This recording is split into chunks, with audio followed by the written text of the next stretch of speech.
Buongiorno, sono Riccardo De Gobbi, direttore della sezione Agroambiente e vi parlerò della misura 2 consulenza del programma di sviluppo rurale. La consulenza si rivolge agli agricoltori, ai selvicoltori, alle piccole e medie imprese delle zone rurali ed ha lo scopo di permettere alle aziende di avvalersi di figure professionali specialistiche in grado di elaborare progettualità mirate. La consulenza verrà prioritariamente finalizzata all'innovazione, alla competitività, all'integrazione di filiera, al rispetto dell'ambiente, della biodiversità, alla protezione delle acque, alla riduzione delle emissioni, alla sicurezza del lavoro. Nel concreto, il servizio di consulenza, dopo un esame accurato della situazione aziendale, deve concludersi nella predisposizione di un elaborato che descriva gli interventi da adottarsi per correggere le carenze riscontrate a livello aziendale o promuoverne l'ammodernamento. A titolo esemplificativo, tra gli output della consulenza potranno rientrare il documento di valutazione dei rischi, il business plan, il documento per l'individuazione delle carenze aziendali in materia di condizionalità o di sostenibilità delle colture e degli allevamenti.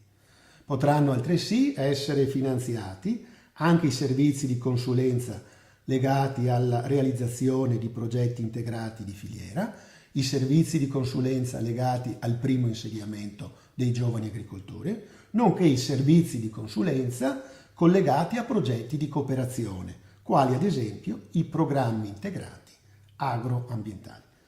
I servizi di consulenza saranno forniti da organismi di consulenza, pubblici e privati, individuati dall'amministrazione regionale mediante apposite gare d'appalto che premieranno l'economicità dell'offerta, la qualità e l'esperienza dei consulenti, il materiale informativo fornito alle aziende, le eventuali migliorie proposte al servizio. La stessa azienda potrà usufruire di distinte consulenze in relazione alle proprie necessità specifiche. Esempio, consulenza aziendale sulla condizionalità e consulenza nella stessa azienda sulla sicurezza sul lavoro.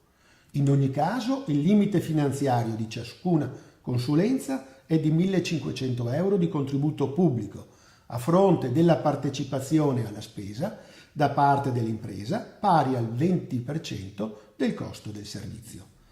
Al fine di poter disporre di consulenti adeguatamente formati ed aggiornati, la misura 2 prevede altresì la realizzazione di appositi corsi di formazione dei consulenti a totale finanziamento pubblico.